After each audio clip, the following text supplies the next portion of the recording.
Skorodensky is going to start in goal, and it's a 7-1 hockey game with Curry, Napier, Curry again, and Huddy scoring for Edmonton in that second period after they led 3-1 after 20 minutes of play. However, that suggestion that perhaps Andy Moog would replace Grant Fuhr has not materialized. Fuhr is out there. Skorodensky, who signed as a free agent with the Chicago Blackhawks, replacing Murray Bannerman for this third period. Now, the Edmonton Oilers are 7-0 in this year's playoffs, and almost certainly they will go 8-0, and a consecutive playoff game victory string of 11 as Murray Bannerman gets a well-deserved rest over at that Chicago Blackhawk bench. Andy Moog played the final 5 minutes of the final game against the Winnipeg Jets in the division final, and Andy Moog, some thought, might come on in this third period, but Grant Fuhr is staying in there. Now, this record of 11 consecutive playoff victories held by Montreal. The Canadiens have done it 3 times, and the Boston Bruins once. And there's also another record within grasp of the Oilers that is held by the Montreal Canadiens, and that's most goals in one playoff game. Montreal scored 11 times in blanking Toronto 11-0 in the 1944 Stanley Cup playoffs. The way this Edmonton Oilers team can explode, it is certainly possible tonight that they could wind up with 11 goals. Anderson dumps it out into the center ice area. Dupont, rink wide for Ben Wilson. Wilson looking for Yaremchuk in the center ice area. The puck bounced away from him. Messier for Napier. Mark Napier now on the left side for Messier. Across the line, Messier looking for Anderson, and he took a swipe at it, but Skorodensky stood his ground. Yaremchuk being bothered by Anderson as he comes out from the side of that Chicago net. Got it through the line and out into the center ice area. Long shot on Grant Fuhr. He steers it off to the corner to Kevin McClellan. Rink-wide pass for Willie Lindstrom, broken up by Larmer. Larmer for Savard, but he was offside. Murray Bannerman getting some, what I would call, deserved rest. The way he's played, he was the player of the series for the Chicago Blackhawks against the Minnesota North Stars, but perhaps a mental block when he plays the Oilers. He's never played that well against them. That's always interesting you say that, John, because, you know, is that prominent with goaltenders that one team continually puts that puck by sure. The goaltenders? I mean, think about that. Meloche had that problem with the Blackhawks. That's why they tried to get Beaupre in there as much as possible after Meloche had a fine series against St. Louis. Willie Lindstrom on a breakaway score!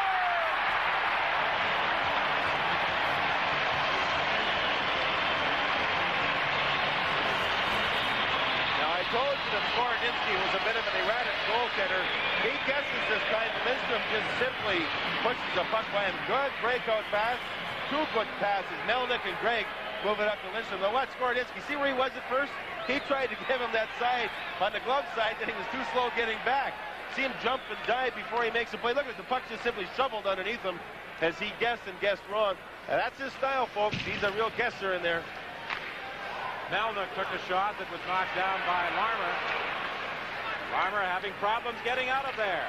Hunter working against O'Callaghan in the corner. Larmer comes back to help out. He's tied up by McClellan. Brought out now by Savard. Savard tried to put a move on Randy Gregg, but the Edmonton defenseman managed to poke it away from him. Gregg and Melnick drawing assists on Willie Lindstrom's first goal. Now Gretzky across the line. He drops it for Hunter. Hunter cutting around Bergevin. Slides it to the goal mouth. And Skorodensky was down but poked it away. Exciting moments for Warren Skorodensky early in this third period. Here's Wayne Gretzky back to the line for Curry. For Coffey, back to Curry. Coffey gets it again. Coffey for Gretzky, fakes the shot, now moves in and let the blast go high. Hey, Warren Skorodensky's fun to watch goal. You said some exciting moments for him. He makes moments exciting because he plays that style. He's all over the place, and I kind of enjoy watching him play. I certainly wouldn't teach a youngster to play like that, but he loves to play crazy goal. The Flyers had a guy like that, Doug Bell, called him flip and flop all over the place. Skorodensky's save percentage this season was terrific, though. He had a real good year for the Blackhawks. A two-line pass, whistle down with 17:18 remaining in the the third period. 13-letter word for profits. Time on your hands, Grouper? Finished a little early, Chief. Processed the Alberta orders? Done. Qualified the Manitoba leads? Done. Made that big Halifax sale? All done, thanks to telemarketing, the best of technology. With the warmth of personal contact. So, the word for profit is? Telemarketing, of course. Grouper, take the rest of the day off. Thanks, Chief. Telemarketing. Today's way to operate. The face-off just inside the Chicago line. Gardner against Krushelnyski. The Edmonton center gets the draw. Vogelin shoots it in. Hozar trying to pick it up off the boards against Murray. He was tied up by the Chicago defenseman. And Jerome Dupont feeds it to Patterson. Into the center ice area for Ludwig. Ludwig a drop pass. Gardner has it into the slot. He fanned on his shot as Vogelin was sliding out the block. Kept in by the Hawks. It goes loose back of the net. Vogelin couldn't catch up with it. It goes to the other side. And finally it's dumped down the ice into Chicago territory. 8-1 is the score. Edmonton in front. 16:36 remaining in the third period, and this is the first game of the Campbell Conference Final. Hozar with a quick release on the pass from Krushelnyski.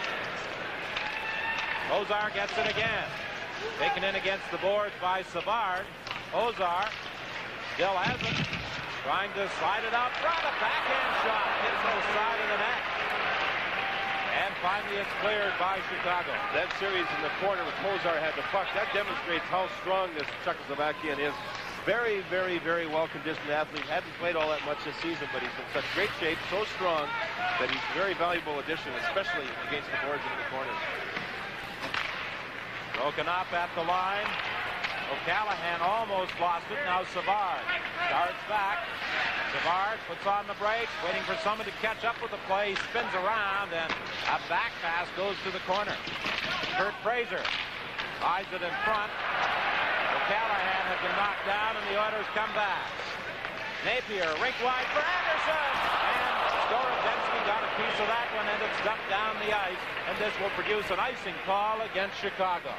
Another great chance for the Edmonton Oilers. Live on CBC Hockey Night in Canada. And the 10th anniversary Winterio. And in acclamation of celebration, here to sing the bonus hit of the decade, the fabulous Plymouths. 6 million bonus dollars forward so fun. Instant bonus cards and instant cash to be won. If you don't win in an instant, then the best part of all, you get to qualify for the grand bonus draw. Ooh-wee, ooh-wee. So celebrate and don't be late. Grab your ticket today and dance. Winterio. Well, it's always nice if you're on the winning side to enjoy a game like that. The players, they play with a lot of confidence. They enjoy getting out there, and they're probably fighting their way to get on that ice on the bench. Everybody wants to get out there and not miss a shift. Paul Coffey racing in from the point into the slot area. Willie Lindstrom had it knocked away, and Yaremchuk, trying to break out, was caught by Paul Coffey, who came back very quickly. There was some concern with the Oilers earlier this week with a foot injury suffered by Paul Coffey, but the way he's flying tonight, he isn't having any problems. Let's talk about Skorodensky's style again, how he has his body going in all different directions at the same time. Anderson has a good chance to score here, and the save is made, but watch Skorodensky. He's going to his left, he puts his arm up to the right, bouncy style. You saw the puck deflect off his blocker and up over top of the net. You know, Skorodensky was, in sports, is termed as a free spirit. But he settled down, he got married last summer, and he realized that he had a chance to make the National League, settled right down, and again, I say he had a pretty good season. And there's the person that very nearly scored on him, Glenn Anderson. A good save by Skorodensky, but erratic. Ben Wilson gets away from Hunter, tries to put another move on McClellan, has it poked away, and Willie Lindstrom breaks out with Coffey. Coffey with a drive, save, and Skorodensky out to cover up. Well, you would think that the Oilers call Coffey, now that they have an 8-1 lead, would just hang back and play defense. That isn't the case. You know, whenever he has an opportunity of going, away he goes. And again, we're going to see it on the ultra slow motion, how he just wheels. And it's a 2-on-1 break. Skorodensky stands up and gets a piece of it. He doesn't really challenge it, does he? Stays close to that net. He's aggressive style, though. He may one time and another time not. You don't know what he's going to do, but you see the room coffee had a 2-on-1. They had all the time to wind up, take the slap shot. Why change his style? That's Paul Coffey's style. He's not going to change it. Here's a 2-on-1 for the Blackhawks, but the reason it was a 2-on-1, it was also a two-line pass, so it's whistled down. It's interesting the way Roger Nielsen was talking about the style of Bob Fulford with his very intense style. A lot of the players still call him Mr. Fulford. That's Cliff Corral, the assistant coach on the bench. He's in contact with Roger Nielsen. They've been very impressed with the work of Roger Nielsen this year. In fact, they've offered him the job next year, along with Fulford, called a co-coach, not an assistant, the co-coach. It's a very important person with this hockey club, the Blackhawks. Well, Fulford believes in the technical aspect of the game, so Roger Nielsen would certainly fit right in there. Out front with Semenko as Gretzky centered it, and the big fella fanned on the shot.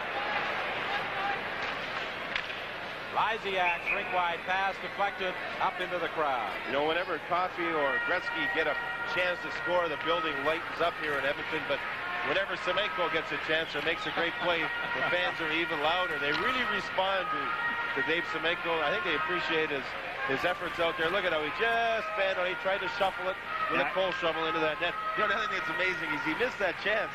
The style, the pattern of his hockey sticks are identical to the one that Gretzky uses. Funny, they just don't seem to go in the same way, isn't it? Well, he tried to put it in like Curry would put it in. 14:09 remaining in the third. 8-1, the Oilers lead the Blackhawks. Many people have predicted that this would be a 4-game sweep for the Edmonton Oilers. And from what we've seen in this opening game of the Campbell Conference Final, certainly nothing to refute those claims. Here's a 2-on-1 for Sutter. Sutter, and Sutter clear way out of his net to make the save. Tonight's game is coming to you from Edmonton. Okay, guys, what are we doing for my birthday? Well, we thought we'd just take you down to RJ's for a beer. But it's my birthday. So? Should have told us sooner.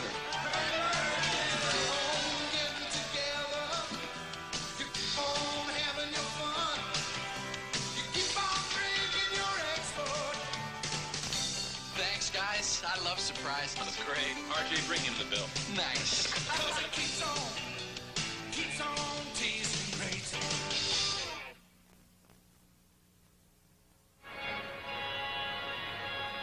Face-off to the left of Grant Fuhr. He hasn't had that many really difficult saves, but he has made some outstanding saves here for the Edmonton Oilers. Only beaten once, that by Ken Yaremchuk in the first period. DuPont almost fell as he tried to break out of his own zone and very nearly lost the puck. Krushelnyski leading the attack for Pozar. He was looking for Pat Hughes breaking in on the right side, and Hughes was effectively tied up. Don, he was tied up. That was Gardner that came back. A real good back-checking effort. He got there just in the nick of time, but he put his head down, pumped his legs, got back, and just made a nice play at the end. Melnick from the point keeps it in.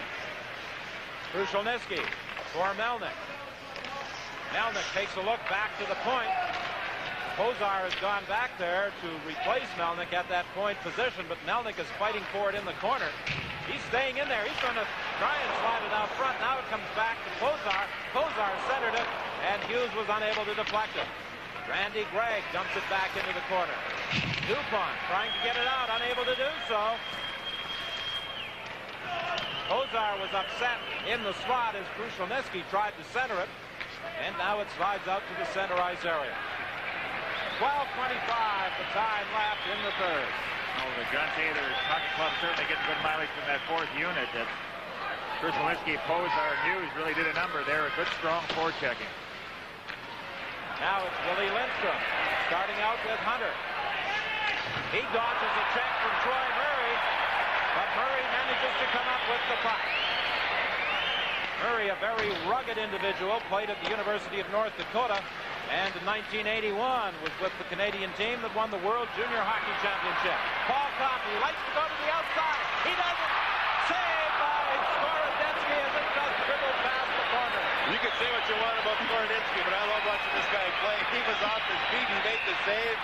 It was quite an effort again by Paul Coffey. What wheels. He just turned it on. Young Mark Bergevin was the defenseman. Coffey went wheeling around him.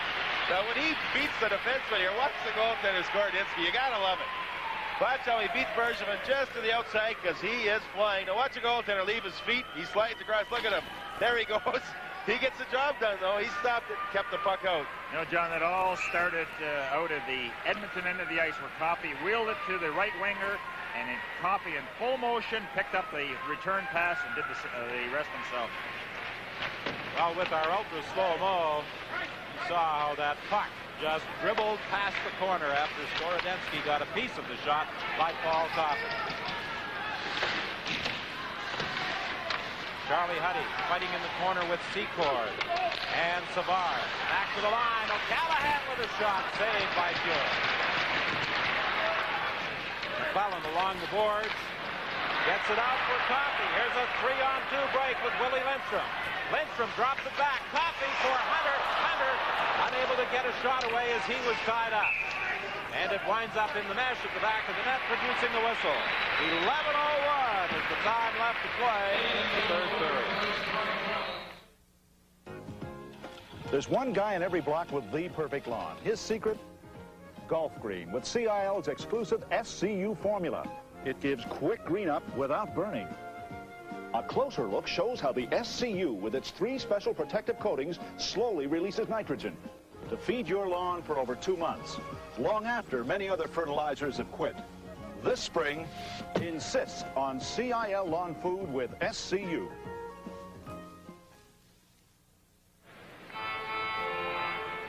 .37-24, the shots on goal. John Davidson, you were saying earlier that against Minnesota, the Blackhawks average, what, 47 shots a game against? Oh, yeah, lots of shots against Bannerman. That's why I could see him taking at least the third period off here. He had a lot of work. Chicago gave them up, and Chicago were able to score goals because Minnesota wasn't that disciplined. Edmonton is quite disciplined. Yaremchuk racing after the puck in the corner. Unable to poke it away from Kevin Lowe, and it goes to the other side for Fogelin. The Oilers to the attack again, led by Messier. Drop pass for Anderson. Anderson back to the line. Kevin Lowe trying to move into the slot, had difficulty controlling it. 10:26 the time left. 8-1 the score in favor of the Oilers. Brought in across the Edmonton line. Kevin Lowe loses it along the boards as Darryl Sutter drops it in back of the net. Fogelin plays it the other side for Kevin Lowe. Now to Mark Napier. He cleared it to center ice for Callahan. Plays it off the glass and back in. You know, Glenn Taylor continues to switch wings around here. He switched Napier and Anderson, with Napier playing the left side and Anderson the right side. Into the center ice area. Patterson with Gardner. Gardner poked it across the line.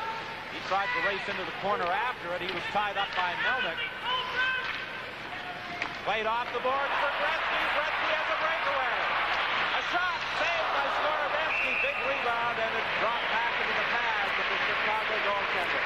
Hockey Night in Canada and the Stanley Cup playoffs. The tradition continues.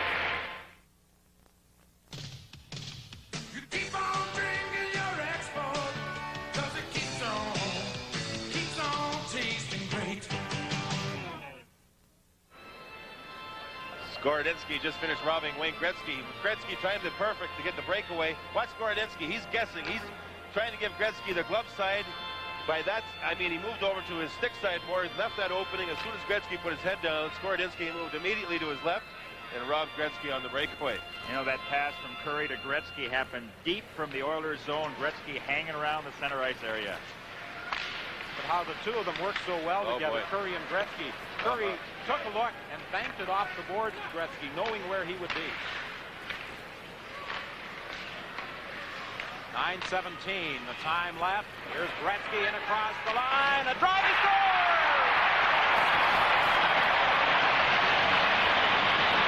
Well, in one play, Skorodynsky makes an outstanding save against Gretzky, but never gives Gretzky that second opportunity. And number 99 just wheels it right by him with a slap shot. You notice how the puck always follows Gretzky around? It went past about 5 players and went right to Gretzky, and he just overpowered him. Okay, let's watch the movement of Skordinski. He's not set. See how he's still moving? His sticks off the ice. His arms are right in tight instead of having everything out. That time he got caught moving around. You said he does things unorthodox. Yeah, very much so. Gretzky just picked up on it. Tried to, I think, surprise Skordinski by shooting it from quite a ways out and shooting it quickly. Skordinski simply wasn't set. 10:49, the time of Gretzky's 7th playoff goal, set up by Randy Gregg. Here's the break for Troy Murray, going in, over to Ben Wilson, and Pure made the save. Grant Pure has not had, as I said earlier, that many really difficult shots, but on the 4 or 5 that he has had to contend with, he has really come up with some outstanding moves. Ozar into the slot. He gets it again. They score! Pat Hughes! Well, I think the fans here in Edmonton wanted 10 goals. They just got it. Top corner, Pat Hughes. You have to be impressed with the way Pat Hughes releases the puck. 3-on-2 Ozar makes a good play by getting jammed up here in the middle. Nobody picks up Hughes. Look at 3 Blackhawks there standing still. Hughes, quick release. The Blackhawks in their own zone don't know who to take. They're not taking the right people. 3 of them end up right there in the middle. Hughes is by himself. Top corner. Well, also, when the Oilers get an opportunity to score and get that 3-on-2 break, they normally put it in. And that's the real advantage they have over a lot of other teams. They capitalize on their chances. Hughes from Kozar and Krushelnyski at 11:25. And the Oilers are in double figures. And 1 goal away from equaling a single-game production set by Montreal in 1944. Hockey Night in Canada returns in a moment.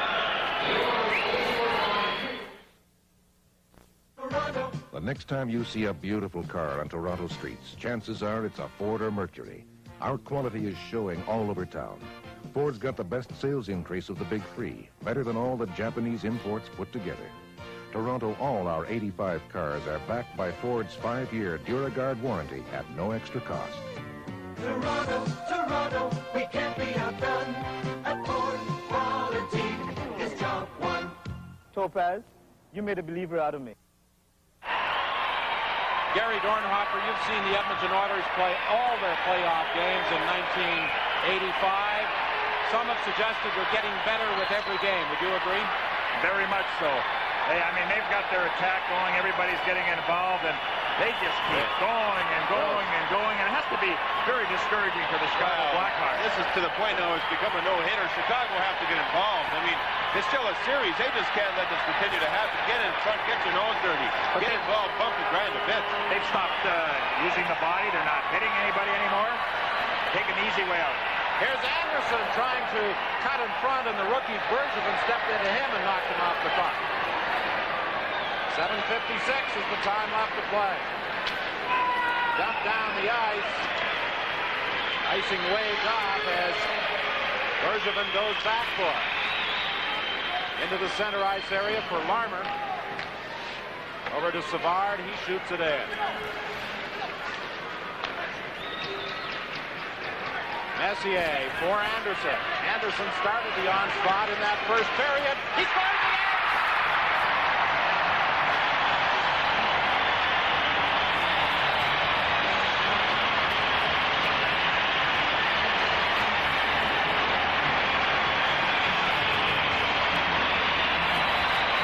Well, you can say what you want about Chicago's goaltending, but it's to the point where these people are coming over. Look at nobody taking Anderson. He's got nobody within 15 or 20 feet of him when he winds up to take the slap shot. Now watch Skordinski lift up here. He plays his ankle badly here. He lifts up. He's still not set. Watch him lift up before that puck is shot. See how he lifted right up? It's impossible to stop the puck when you're lifting up and you're trying to make a save. But that's not the point. I think in the Chicago zone, these guys are taking the liberties of 10 or 15 feet, nobody near them, and winding up for big slap shots. Yeah, but he should have been taken before he even hit the blue line. That's right. And the Blackhawks had men there, but they keep backing in. And that's been the scouting report on them, that they back in all the time, and they're paying for it very severely. Anderson from Messier and Gregg, that last Edmonton goal. We know about the lands you hold, CN, along your railway lines, and watch with awe how you develop them, sharing the opportunity to build towards Canada's financial future, bringing the world of business to us, connecting with the world. And when you bring us in to share your progress, we know we're in business for. 11-1 with 7:08 remaining in this third period. As we mentioned, those 11 goals by the Oilers equal the most goals by one team in any Stanley Cup playoff game, and that was in 1944 when the Montreal Canadiens defeated the Toronto Maple Leafs 11-0. And another Montreal record equaled tonight by the Edmonton Oilers. This will be their 11th consecutive playoff victory. 3 closing off their Stanley Cup triumph last year, and they've now won 8 in a row, or will win their 8th in a row here tonight. Skirmish involving DuPont and McClellan.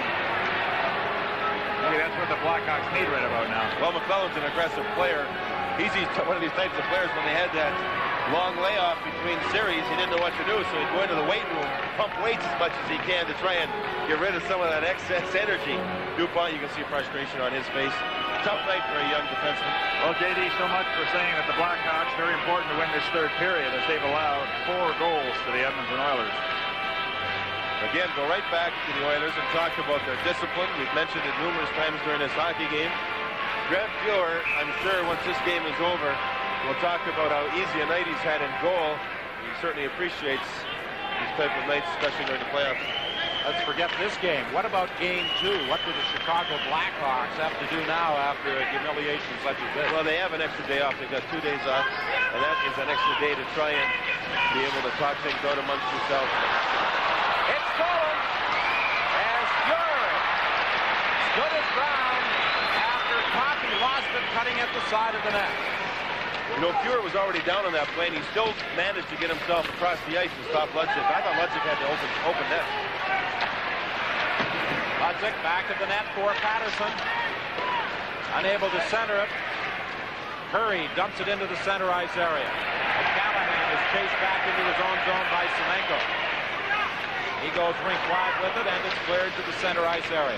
Gretzky intercepts the pass. Gretzky spins around and tried to play it behind his back for Curry, but it was picked off by the Blackhawks and Bergevin. A lead pass for Gardner across the line. Gardner, slap shot, sure makes the save and holds on. Grant Fuhr doing the job. Sometimes when your team gets up by 10 goals like they have tonight, you know you're going to get a little bit more work towards the end of the period. One thing we've noticed during this game, 3 goaltenders have played. They've all got the fiberglass mask, full fiberglass mask. You don't see that much anymore. Gardner gets some room. Winds up, look where Fuhr is. He knows he can move out because Huddy, C-22 above there, he's taking the person out properly to the side of the net. Coffey gave the puck away here. And again, now watch Fuhr go down here a little prematurely, but he still gets across. Watch him move across again. Up and across. Unbelievable, his athletic skills. I'll tell you one thing, though. You give the Oilers that opportunity, they'll put it in. They haven't had to shoot against Grant Fuhr either. Sometimes that could make a shooter a little nervous because he has been on the top of his game. You mentioned the athletic skills of Grant Fuhr. His acrobatic ability is always evident in warm-ups when he's out in the ice stretching and getting ready for a hockey game. Now it's Yaremchuk. Back to the point. DuPont with a shot. It's knocked down. DuPont gets it again. Another shot. A screen drive wide of the net. They tried to feed it back to the point for Ben Wilson. He was unable to get a stick on it. Out to center ice and dumped back in offside by the Blackhawks. Yeah, the Blackhawks depend really on the scoringness of Art Larmer and Secord. That line has been invisible tonight. And how about Lysiak, Sutter, and Yuremchuk? Really, that line hasn't produced anything offensively either. And for the Blackhawks to, really get in a series like that, those are the two lines that they got to get some mileage from. Gary, you have to talk about the centerman. We showed the feature between the periods of strength down the middle with the Blackhawks. It hasn't been there. They're the catalysts on lines. Things have to be set up by the centerman. They've been basically invisible. I'd say Troy Murray has actually played the best. He's been bumping and grinding anyway. Glenn Anderson with two, looking for the hat trick, cutting for the net. He fired it just past the far post. One-handed shot by Anderson. He was looking for the far corner as he cut for the goal. 4:18, the time left.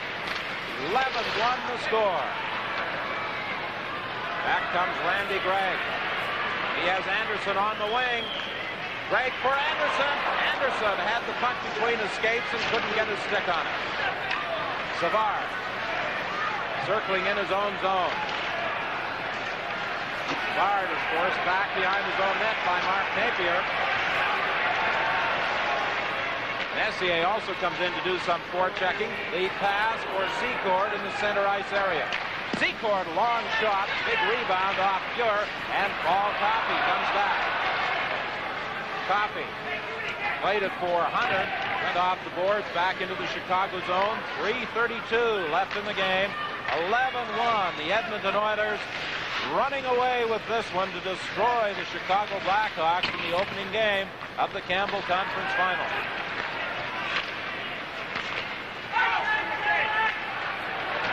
Here's a 2-on-1. McClellan fired it wide, and it comes off the boards all the way up the center ice. Now the Blackhawks bring it in. Ludwig has it poked away by Coffey. Ludwig back in the net. Fighting along the board with Huddy. Coffey comes in to help out. He digs it out. Ahead for McClellan. McClellan across the line, working against Bergevin, trying to feed it back into the slot, and it's deflected by the Blackhawks. Ludwig has his pass knocked down at the line by Huddy. It was knocked down with a high stick with 2:37 remaining in the third. When it comes to feeling young, a lot of it's up here. 3 years ago, Maurice Richard said goodbye gray hair. Hello, Grecian Formula 16. It was so easy, remember? Grecian's as easy to use as water. Works for any color hair. The change was so gradual and looked so natural, no one even noticed. Today, I still leave a touch of gray. The wife likes it. Hey, Richard, 2 minutes for looking so good. Look as young as you feel with Grecian Formula 16, liquid or cream. With a score this lopsided, it appears that Bob Murray's had most of the third period off. A smart play by, I think, the coach Colford. Give him a little bit of rest. And also for Mark Bergevin playing his first playoff game here.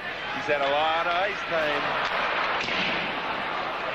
Long drive by Olczyk.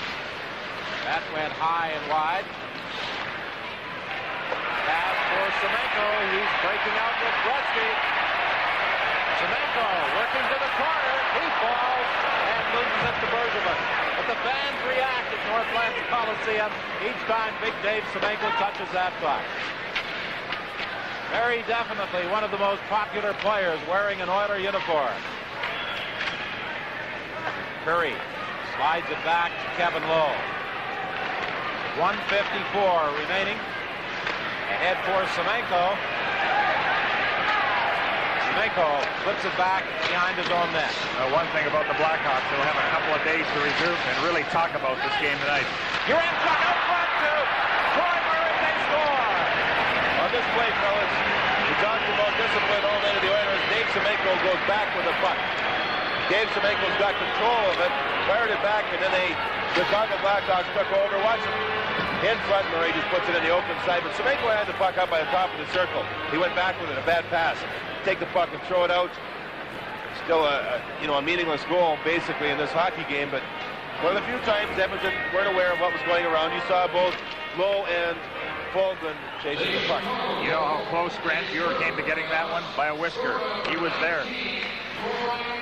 Troy Murray, his third of the playoffs from Yaremchuk at 18:22.